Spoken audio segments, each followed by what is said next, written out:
The man who would become Muhammad Ali is born Cassius Marcellus Clay in Louisville, Kentucky in 1942, the era of the segregated Jim Crow South. You know, a black man was always supposed to be subservient, always supposed to say, yes, sir, boss, and you're supposed to just, play that game forever. When we woke up in the morning, the first thing that comes to your mind is that your blackness is going to be what white America is going to look at and judge you by. Blacks, if they were lucky, could aspire to be teachers, but that was the top of the social strata. Most often it was the black citizens of Louisville who raked manure into the backstretch at Churchill Downs. Cassius and his younger brother Rudy are raised in Louisville's struggling black middle class. Cassius Clay didn't grow up in a ghetto. His family lived in a very modest but comfortable house. He had two parents at home. There was always enough to eat. He always had money for clothes. Clay's father is a skilled sign painter, a proud and volatile man. You know, my grandfather, Cassius Clay Sr., he's kind of in my father's genes, very extroverted and bold and loved himself. So he got a lot of that from his father. Odessa Clay was a very sweet, nurturing woman. And when you looked at Cassius, you saw the two parents fused into one personality. As with many classic heroes, the origin of Muhammad Ali involves a twist of fate. In 1954, 12-year-old Cassius Clay rides his brand new bicycle to a black business expo in downtown Louisville. Cassius spent some time walking around, getting free candy, seeing what was there. When it was time to leave, he went outside, and his new red and white Schwinn bicycle had been stolen. Somebody told him that there was a policeman in the basement of the building teaching youngsters how to box. Furious young Clay finds Officer Joe Martin in the Columbia gym. Clay is ready to fight whoever stole his bike. Martin calms him down and suggests that if he wants to fight, he should first learn how. Martin teaches the 89-pound Clay how to box, and his teenage student is eager to learn. Within weeks, young Clay wins his first amateur bout. It's the start of something bigger than either of them can possibly imagine. There was another black trainer at a black gym named Fred Stoner, who he also worked with. But Joe Martin was the person that was held up and put out front for the publicity. Here's the white policeman.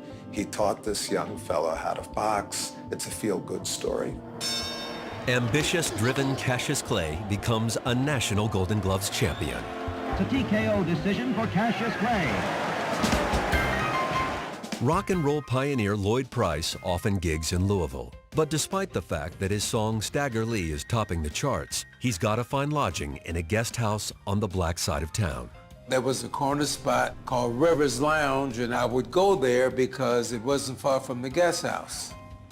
And this young Cassius Clay would always come by there, and him and his brother, Rudolph was his name. And he said that he's gonna be the champion of the world.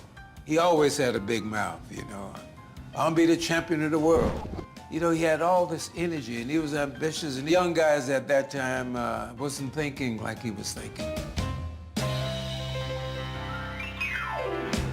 John F. Kennedy is running for president in May of 1960. As 18-year-old Golden Gloves champ Cassius Clay wins the U.S. Olympic trials in San Francisco, then goes on to take the light heavyweight gold medal at the Summer Games in Rome. 1960, I'm in the Olympic Village in Rome, and this person is sitting on some steps, and he's got a gold medal around his neck, and he's talking about what he's going to do with his life in very loud terms. And the thing that caught me about him, I noticed all the women turned around when they got 5 yards away to take a second look. But despite all the attention he gets in Rome, Clay finds that Olympic gold still won't buy him a place at the table in his own hometown. Here we were being idolized as competing athletes on one hand, and then on the other hand, there were certain restaurants you couldn't go in. It's not fun for people to tell you, yo, you can't eat here. It's irritating when people try to hold you down. You don't get up and start chanting, You know, you get up and start swinging.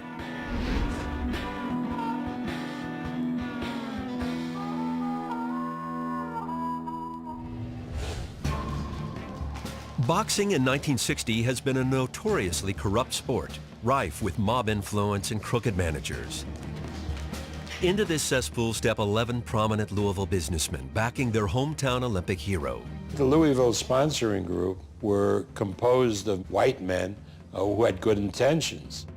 They were going to help Clay be something, keep him out of the clutches of evil. With the sponsoring group in his corner, the former amateur Olympian begins his professional career on October 29, 1960. Tunney Hunsaker is the first to fall victim to Clay's raw talent. Realizing their promising young fighter needs an experienced professional trainer, the group sends Clay to Miami to work with Angelo Dundee, who had trained world champion Carmen Basilio. Few people in the history of our game were ever finer cornermen than Angelo Dundee. Angelo used to say, this kid does everything wrong. Does everything wrong. But it comes out right.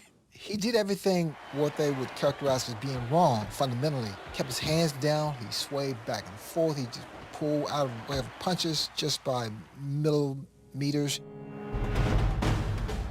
Over the next 2 years, Dundee guides the unorthodox Clay to 19 victories in a row against a parade of heavyweights. Some are a challenge for the flashy young fighter.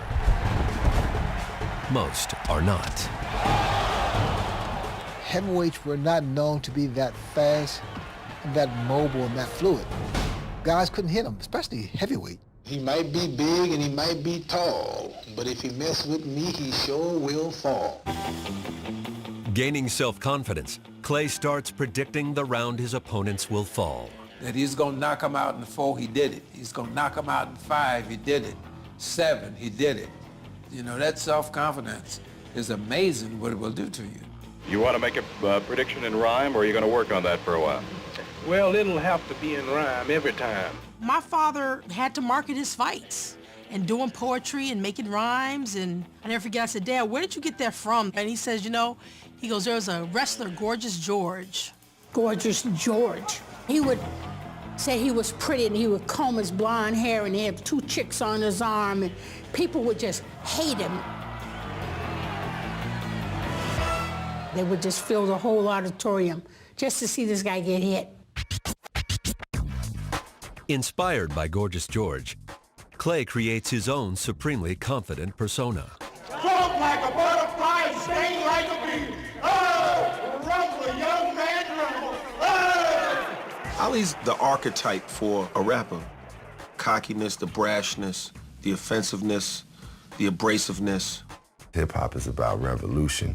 Hip-hop is a voice for the people. Ali is the people's champ. Ali is the revolution.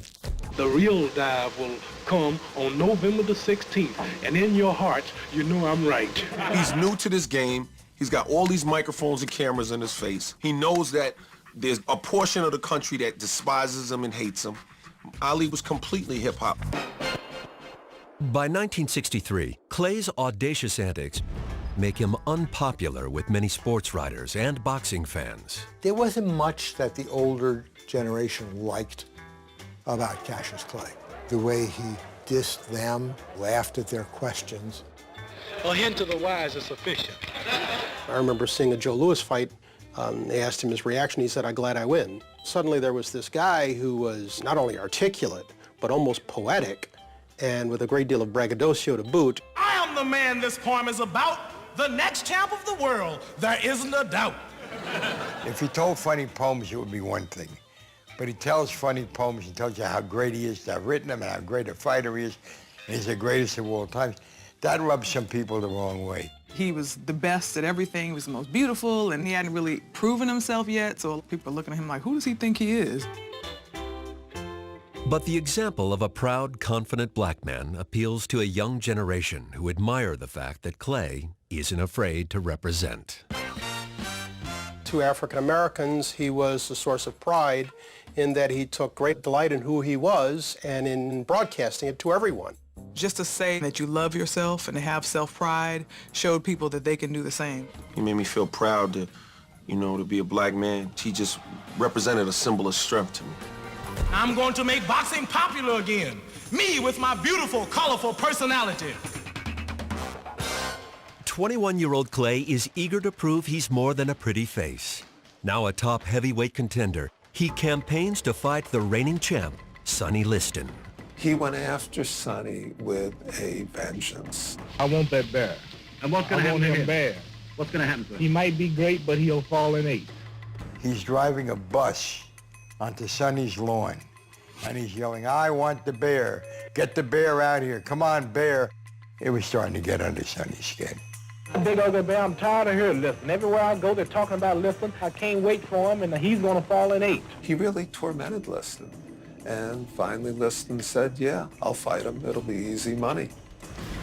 Everybody believed that Liston would annihilate this guy because he was all talk. If Sonny Liston whoops me, I'll kiss his feet in the rain. With a record of 36-1, Liston is a fearsome champion, a former mob enforcer with ties to organized crime. He's frightening. Sonny was a guy who was meant to hurt people. Sonny Liston was Godzilla. Sonny Liston was going to reign for 1,000 years. Adding to the foreboding sense of drama was the presence of members of the controversial Nation of Islam. Nation of Islam was an isolationist group.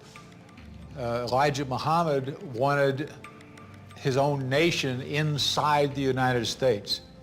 So it was scary.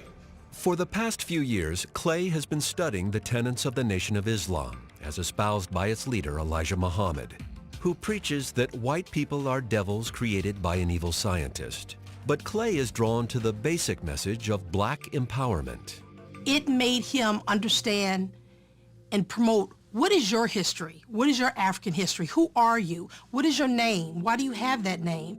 I'd never heard anything like I heard going to the meetings with Ali about you are somebody, a black man got as much right to live as any other man. For the first time in my life, as a grown man who had been a star, had sold millions of records, you start to feel like you are somebody. I can understand how you got hooked. Clay is inspired by the nation's assertion of black pride, but the presence in his camp of the Nation of Islam's controversial Malcolm X threatens the Liston fight. Malcolm X, I want to talk with you briefly about your affiliation with Cassius. How long have you known him? About 3 years. Just months before, Malcolm X caused an uproar by suggesting that President Kennedy's assassination was a case of, quote, the chickens coming home to roost. You did not say that you were glad the president was killed. No, that's what the press said.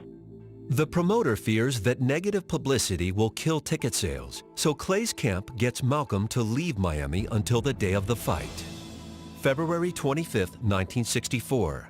Boxing experts and fans agree that Liston will clobber the Louisville Lip. They thought, well, even if it's going to be fast, it's going to be really ugly and bloody. Just what we fight fans want.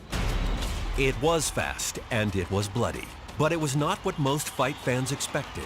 The challenger from Louisville, Kentucky, Cassius Clay. When the two men entered the ring, we suddenly realized that David was bigger than Goliath. Another jarring right hand that time, folks. Another one. Sonny wobbles. Cassius has him hurt. Clay dominates Liston from the bell, dancing around the slower champion and opening a cut under his left eye. After 7 punishing rounds, Liston claims an injured shoulder and won't come out for round 8, making Cassius Clay the new heavyweight champ.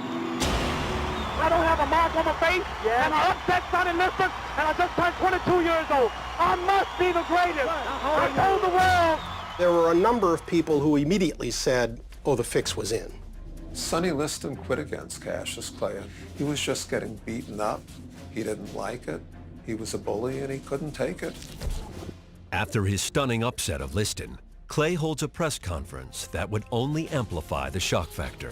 Somebody said, are you a card-carrying member of the Black Muslims? and he blew up. Clay confirms that he's a member of the Nation of Islam. And he said, I don't have to be what you want me to be. I'm free to be who I want. This is about as revolutionary a statement as I've ever heard in sports. Now the heavyweight boxing champion, Cassius Clay, is free to be himself. No one could get their mind around the idea that this great kid from Louisville, raised by a Baptist mother, was suddenly announcing that he was a member of the Nation of Islam. A few weeks later, public opinion of the new heavyweight champ goes from bad to worse. Cassius Clay is a name no more, is that right? Yes, sir. It's Muhammad Ali. Muhammad means worthy of all praises, and Ali means most high in the Asian African language. This is the toughest guy on the planet. He turns his back on Christianity. He turns his back on his family's name. And it began the split between people who loved him and people who hated him. My name is Muhammad. Y'all keep calling me Cassius. I'm tired of telling you. You know you're intelligent. My name is Muhammad Ali, not Cassius. Was anybody special gave you the name? Yes, sir. My leading teacher, the most honorable Elijah Muhammad. Elijah Muhammad's influence is growing. Not only does he give Ali his new name, he introduces him to Sanji Roy, who becomes Ali's first wife in August of '64. Muhammad Ali had 4 wives: Sanji, Khalila, Veronica, and now Lonnie. I found the first wife in a strange way, maybe the most interesting. She was very firmly in love with him. Their honeymoon is short-lived. We no longer had Cassius Clay. We now had Muhammad Ali, who was a member of the Nation of Islam, which made him very unpopular. It was getting very hard to find a place where he could fight. Originally, the Liston rematch was set for Boston. Then Muhammad suffered a hernia. The fight was postponed. Boston washed its hands of it, and it finally wound up in Lewiston, Maine, which is one of the few places that would take it. Then, 2 months before the rematch, Malcolm X, who had broken with Elijah Muhammad to embrace Orthodox Islam, is gunned down by members of the Nation of Islam on February 21st, 1965.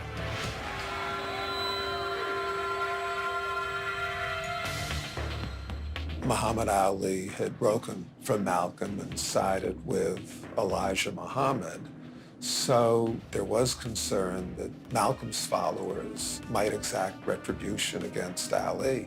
The rumor had been spread that there was a carload of gunmen coming up from New York to kill Muhammad Ali in the ring.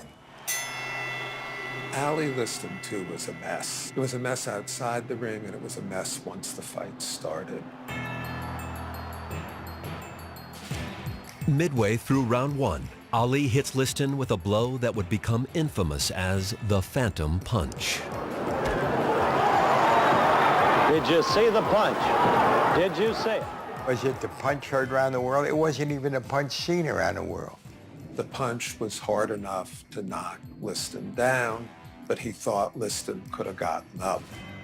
It took about 8 seconds after 9 and 10 that the crowd began to chant, "Fix, fix, fix." Ali's second disputed win over Liston does little to win over his boxing critics. He has other critics as well. A certain portion of Black America loved him. Another portion of Black America did not love him. The Black community was divided. Those who thought integration was a great thing, and those who did not think of integration in that way, but thought of equal rights and our freedom, equality, and justice. I'm not out there marching and going places I'm not wanted. Those of us who were young, who understood our manhood, and who took pride in it, we were not asking to be a part of white America, but demanding our rights just like any other citizen.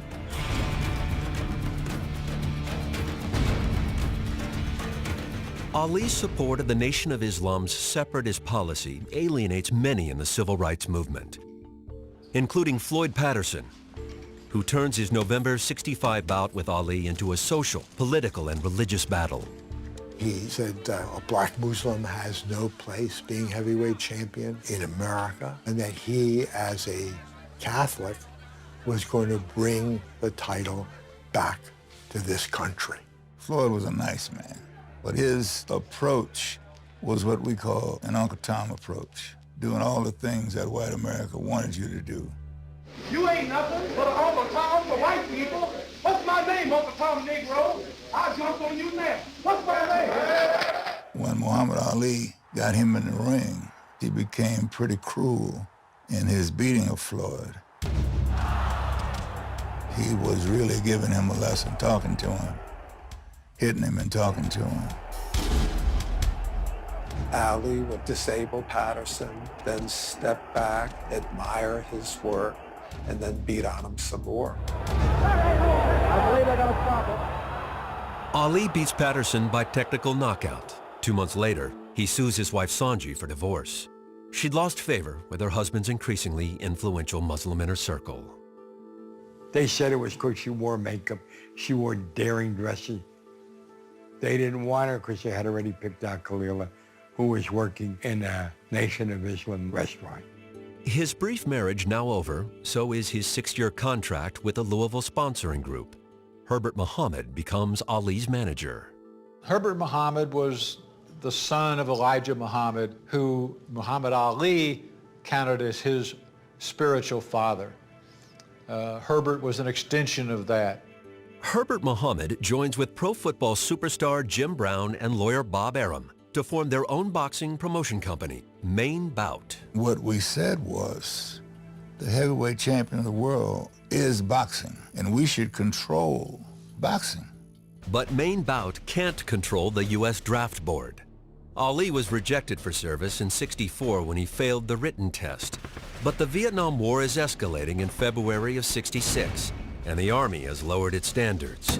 Weeks before his bout with Ernie Terrell in Chicago, Ali is notified that Uncle Sam wants him. The fight was doing extraordinarily well when the U.S. government reclassified Muhammad Ali from 1Y and made him 1A, and a television reporter went to Ali, who was training in Miami, before anybody could reach him. I just don't understand yet how I can be reclassified as 1A without testing me in no way, just calling me like this, and I just don't understand it. In other words, you think they called you only because you're the heavyweight champion? And a Muslim, too. And that's when Ali said, I got nothing against the Viet Cong. They never called me the N-word. Everything hit the fan. Ali declares that if he's drafted, he won't fight in Vietnam. Ali put it in racial and religious terms that made him a hero to millions of people who thought that it was a bad war. When he basically said, I ain't going, a lot of us were kind of like, yeah, baby, I ain't going either. I'm just trying to figure out another way of doing it so that I don't have to go to jail in the process.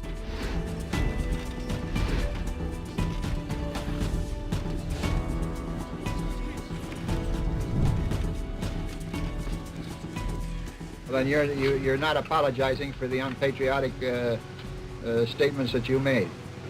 That'll be taken up with the government.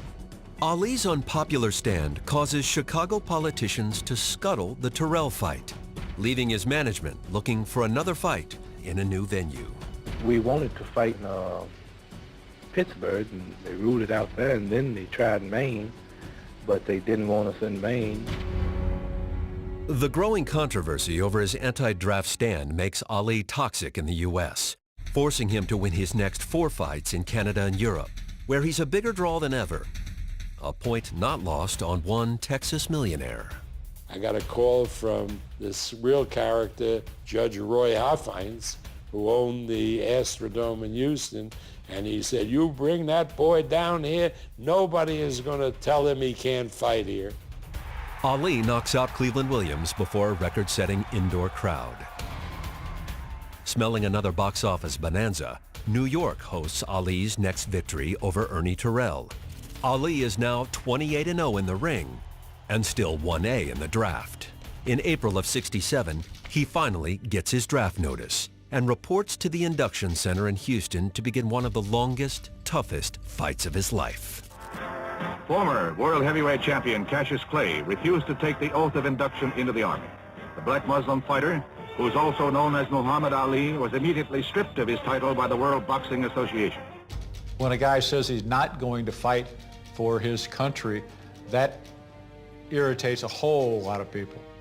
He moved from the sports pages to the front pages. Within days, Ali is stripped of his license to box in all 50 states.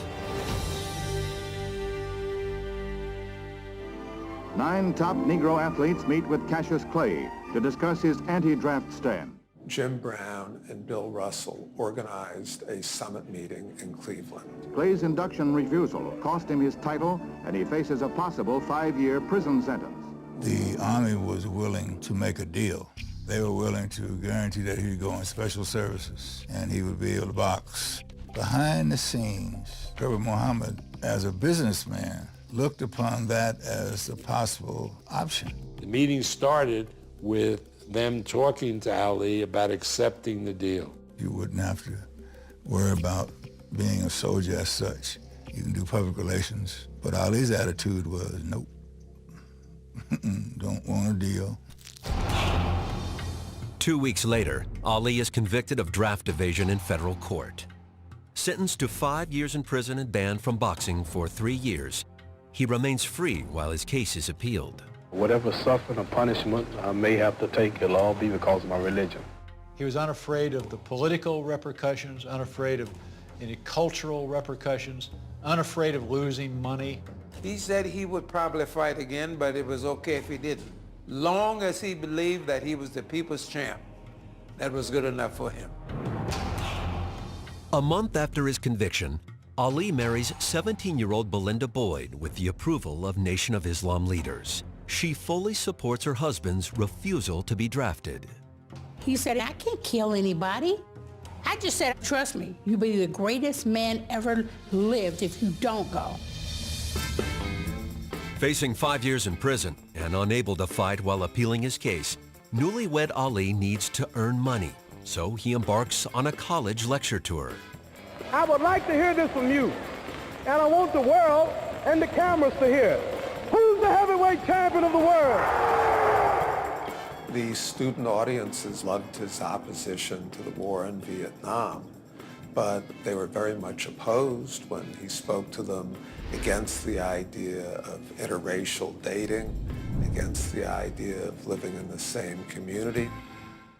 During those 3.5 years that he wasn't fighting, basically the only 2 things that he was doing was going on college campuses, and the other was being on television with Howard Cosell.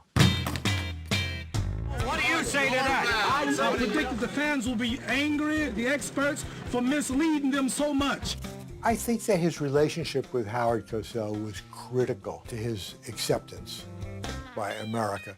Howard had the deepest respect for the champ. Howard many times privately defended Ali and Ali's right to express himself and the right to feel the way he felt about where we were with civil rights at those times. But Howard also didn't take any punches. If he felt like Ali had overstepped his bounds, he would confront it. It was part of the chemistry of these guys. You had 2 gigantic egos.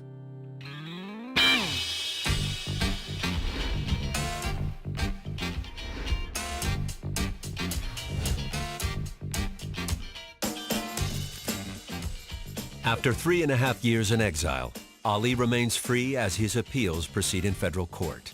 And while politics cost Ali his boxing license, politics provides a chance to fight again.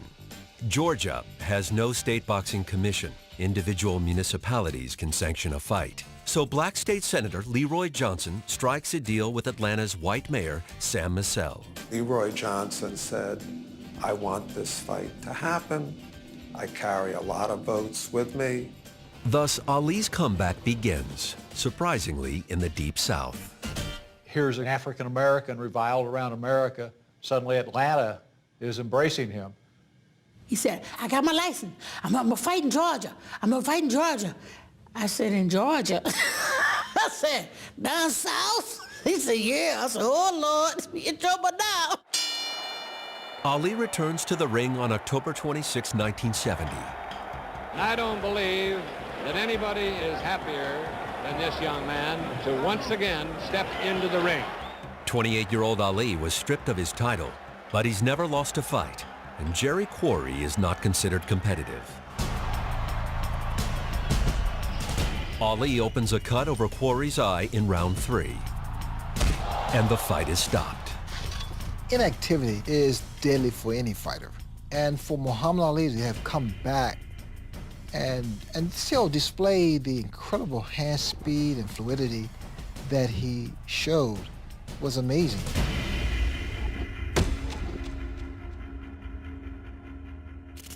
While Ali's draft evasion appeal works its way up to the Supreme Court, the NAACP sues the New York State Athletic Commission in federal court, arguing that their ban on Ali is discriminatory. Their ban is lifted. Free to fight in New York again, Ali stops Oscar Bonavena at Madison Square Garden in December 1970. It's over! Ali is the knockout winner! Setting up a title shot against Joe Frazier for an unprecedented $5 million purse. Now we have a chance to see who the real champion of the world is. That was revolutionary. You know, $2.5 million apiece. Wow. Back then, that was a vast sum of money. Even Mickey Mantle was not making that much money. Oh, let Joe Frazier talk all he wants. We got a few miles to straighten all this mess up. He brought people to the sport that didn't even necessarily follow boxing. They just liked Muhammad Ali. I have fixed up the round that Joe Frazier will go down. You got this person who's standing up and he's been stripped of his title. People wanted to see, who is this guy? His fights meant more than just the sport of boxing. His fights were like a fight for justice. Ali was carrying the weight of everything. I don't think it's possible to overstate how much Ali embodied the hopes, aspirations, beliefs of young people in general and young African Americans in particular. Joe's gonna come out smoking, and I ain't gonna be joking. The bout is set for March 8, 1971.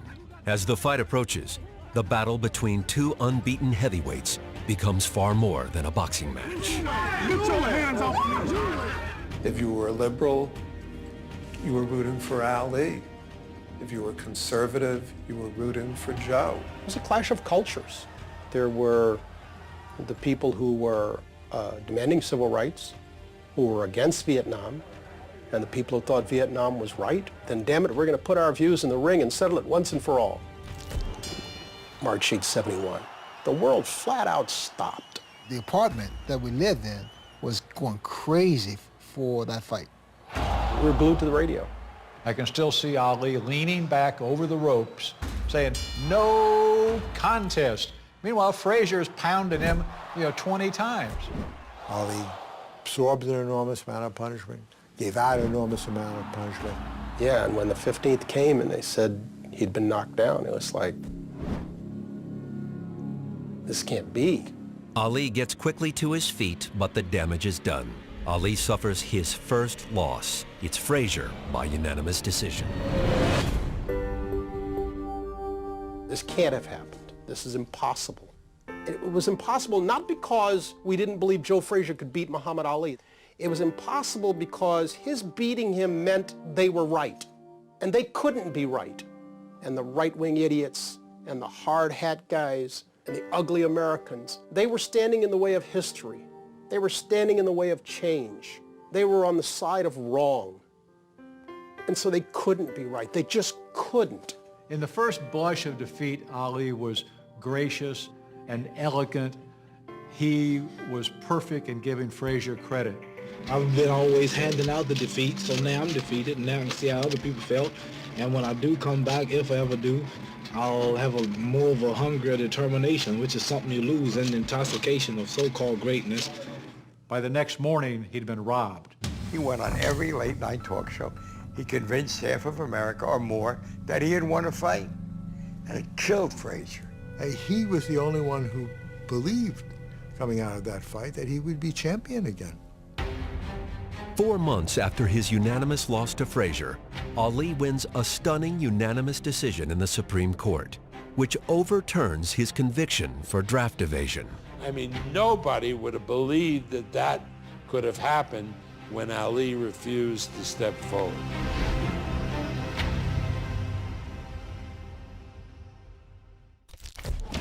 With prison no longer looming, Ali is free to renew his quest to reclaim the title that had been taken from him, a title now held by George Foreman. Ali's momentous match against Foreman is an event unlike anything boxing has ever seen.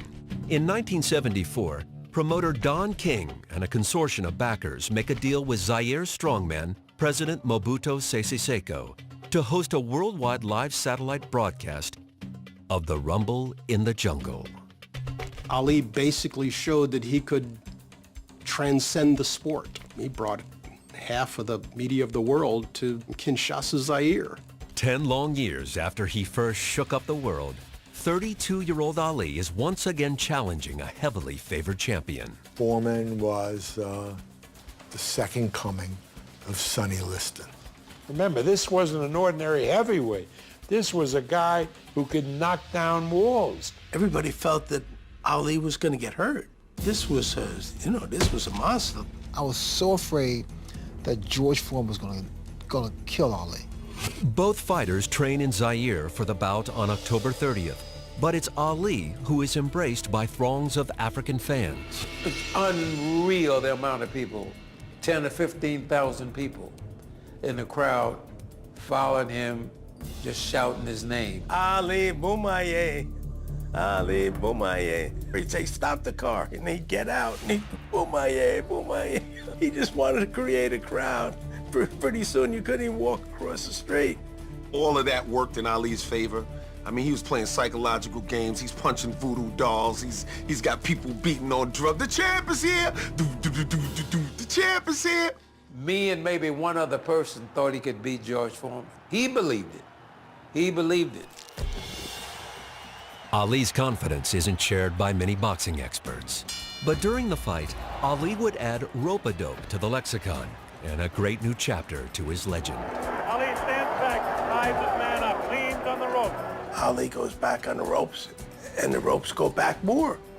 And Foreman misses by that much. Wild left hand is not scoring. Angelo sends his corner guys around to the corners. He says, tighten the ropes. And Ali's saying, oh, leave him. Ali formed, in his mind, he formed the rope-a-dope right there and then.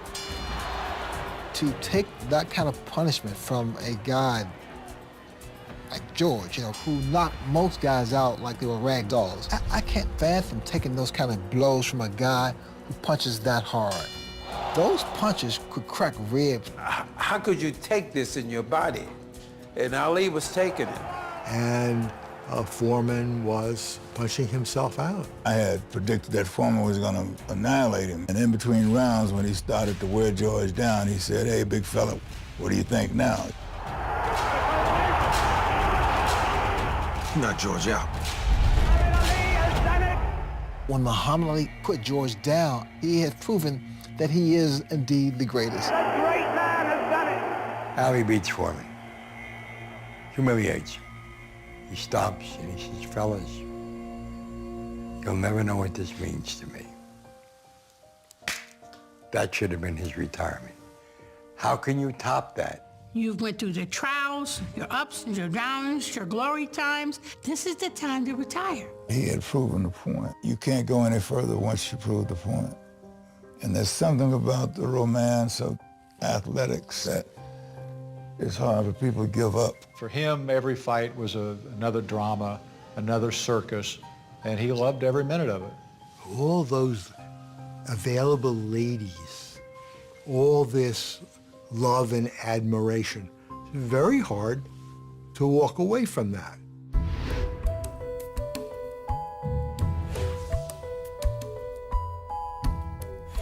When Elijah Muhammad dies in February of '75, his son Wallace leads the majority of the Nation of Islam toward traditional Sunni Islam.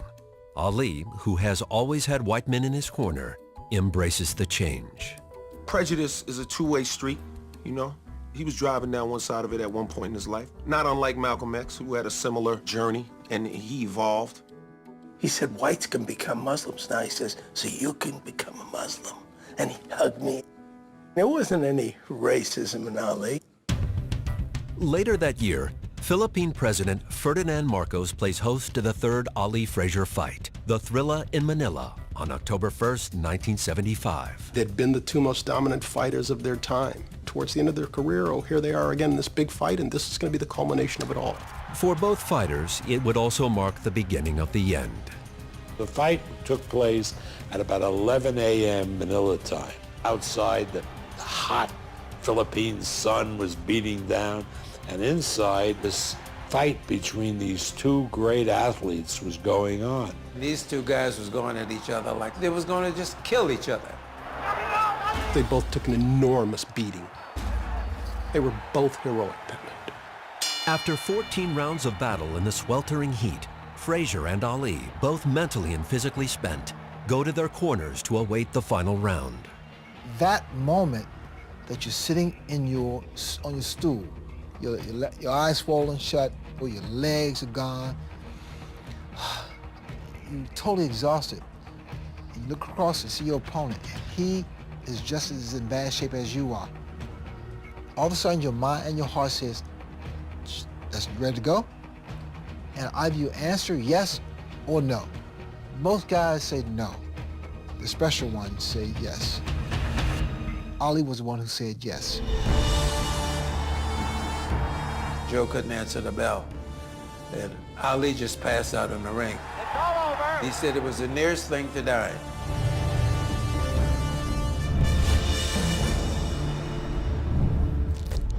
In the year after his punishing victory over Frazier, Ali defends his title 4 times, including a brutal 15-round win over Ken Norton. His longtime ring doctor, Ferdy Pacheco, sees the writing on the wall. Pacheco went to Norton's locker room and told him, "Congratulations, you just ended Ali's career." Norton had lost, but Ali was physically beat up. The following year, his speed and skills diminished. Ali survives a 15-round slugfest with Ernie Shavers, Muhammad Ali, not down but hurt. the hardest-hitting heavyweight in boxing. Said that Ernie Shavers hit me so hard that my ancestors in Africa turned over in their graves. Which was a fabulous line, except the way that he said it was just the beginning of a slur in his speech.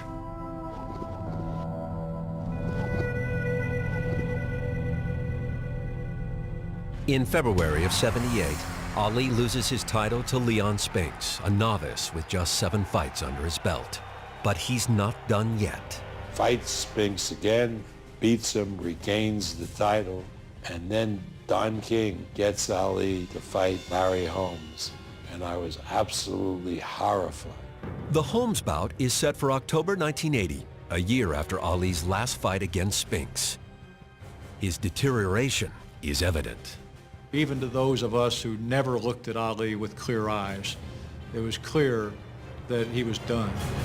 Holmes wins by TKO in the 11th round, the first time Ali has ever failed to go the distance. Whatever damage had been done to Ali in all of these 12, 15-round fights, all of that had come together to leave him a shell of what he once was.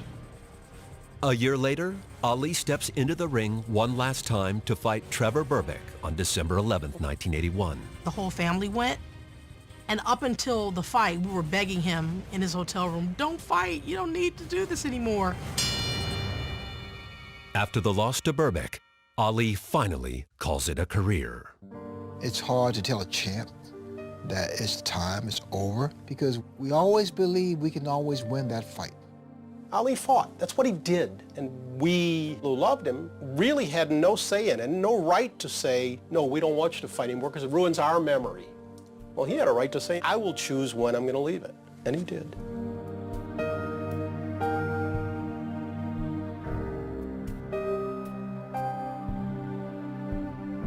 The first few years of retirement were hard for Ali.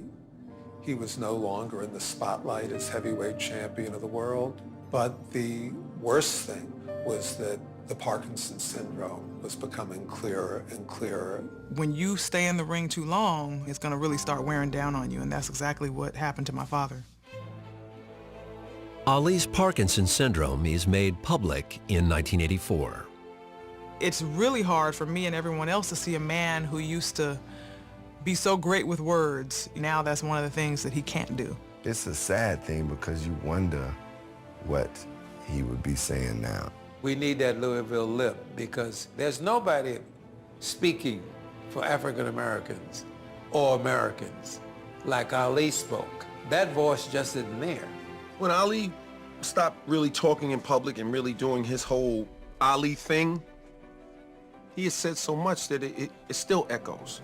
I have enough inside here and inside here to replay it for life.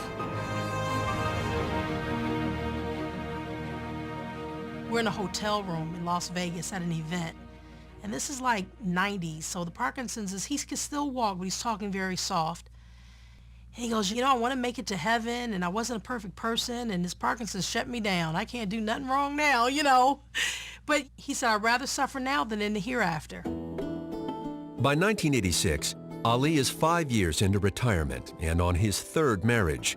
He and his second wife, Khalila, were divorced in 1975. He was doing a lot of cheating. He's weak for women. I just didn't know how weak he was. Ali's next marriage to Veronica Porsche would last 10 years. My father would say he was the best Muslim he could be, given that he was this gorgeous Adonis boxer that all the women loved. In the summer of '86, Ali and Veronica are divorced. Later that year, he marries his fourth wife, Lonnie Williams, who he first met in Louisville back in 1963.